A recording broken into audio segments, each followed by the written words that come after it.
You see right here, got a fisherman over here. And look, this guy was playing tennis. He had a tennis ball hooked onto some kind of like big rubber band, and he'd hit it back and forth, back and forth. But this is Mike. NoStressMike.com. And what I want to talk about is after shit hits the fan, how are you going to use the stuff that you have? And wow, I don't think you're going to be doing this after shit hits the fan. You guys are out fishing.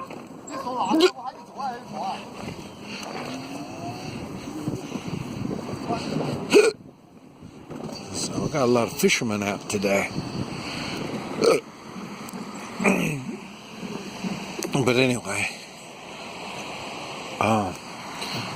what happens is, you see, that's a nice little waterway here. But anyway, this is what people don't think about. They think when they're preparing, they think they're just gathering stuff. They really don't have it fully thought out about what it is that they have and what they're going to do with it. And this is what I want to talk about. You know, I'm in the city. I don't know how much of this is going to apply in the city.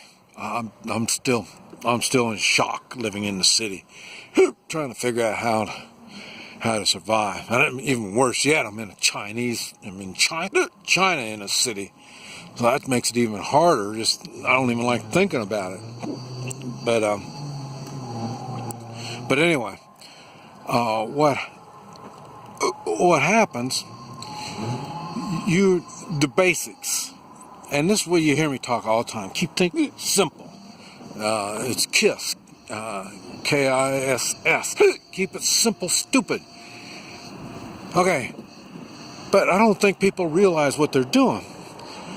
When you are preparing and you have food, okay, well, I'm not going to do food yet. First to start with guns and ammunition. You know, one of the things that was going on when I was younger. See, I've got enough stuff, I don't worry about it anymore. But there was times when my wife and others would say, well, why do you need so many guns and ammunition? Okay, it's the same reason why I need so much food. And, so I don't say water.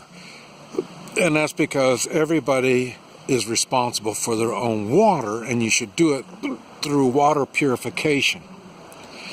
Because you can't save enough water. So you need water purification. And also, you need to be around where there is water so you can purify it. So keep that in mind. But anyway, the reason you have so many guns is when you need help, and I say it's a shit hits the fan situation, you're going to need all the help you can get. And now, yes, it's nice because 22 would be easy for everybody to use. That's you're correct on that. But in a true shit hits the fan situation, it's not 22s that are going to get you through this. Now, if you're just out shooting squirrels and rabbits and stuff, now then maybe that might do the job. But if you're thinking you're going to use 22s in any type of a combat situation, you'd be way off. But 22s don't have the penetration that you're going to need. I know in the movies it looks like you can shoot all these bad people, but in the reality is you're going to be shooting through things, and there'll be car doors, shooting through brush. There's like here. Look at this place. Now, like a 50 caliber would go through these concrete brick walls. And anything less than that, I don't think is going to really penetrate, so no big thing. But, like through this brush right here, 22 isn't going to be what they're going to eat you up if you're thinking you're going to shoot 22 in that brush. So, it's 22's good to have. They're inexpensive, and you can get a lot of ammunition in a small area, so there is a good thing for that. But the thing is, and it'll be just like the food. How much food do you need? Well, I've got a 30-day supply. I got a 60-day supply. Oh, okay, all this sounds good, and it'll work if it's just you. And this is the point that I'm trying to get across. In a true shit-hits-the-fan situation, you're going to need help. And this is what I'm saying. If it was me and I was coming to help you, you're going to have to feed me. If you can't feed me, there's no way I can help you. Depending on the circumstances, on weapons and ammunition, you're probably going to have to furnish the weapons and ammunition and food. So you have a 6-month supply of food, and you have thousands of rounds of ammunition. And when I come, you think I'm going to be able to help you when I'm by myself? Well, you think, well, we'll get Mike here and then he'll help us. Well, the problem with that, Mike by himself is not going to be able to do it. You're going to have 3-man militias that you're going to have to be taken care of if you've got me. I can't come in and do anything by myself. And when I say me, I'm not really even talking about me. I'm talking about somebody. Somebody will come in to help you. If you're lucky, there'll be somebody with some experience and some knowledge. And that is what your food is going to be for. That's what your guns and ammunition is going to be for. Is for getting them taken care of. After a true shit-it's-a-fan situation happens,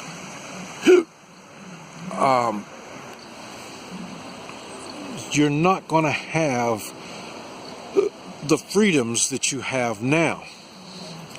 Now, there's different ways that shit-it's-a-fan can happen. The way I see it here in China, this is what I see. Now, remember, I've traveled all over China. Been in small cities and big cities and villages and all this kind of stuff. Yes, you can go to the village and nobody's going to bother you. You can survive in the village, kind of like where I am in Oklahoma. I mean, I'm out in the middle of nowhere. We can survive. I have no problems over there. There's not going to be. Why would they possibly? How could shit-it's-a-fan at my place make any difference? It doesn't. If a tornado came through and wiped everything out, it doesn't make any difference. We can move to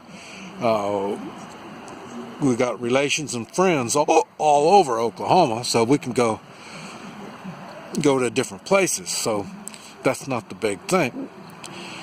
Okay, so, but a reality I've had to face, the three-man militia. A militia is based on taking care of your family, your neighborhood, and your local community. That is what a militia is really good at.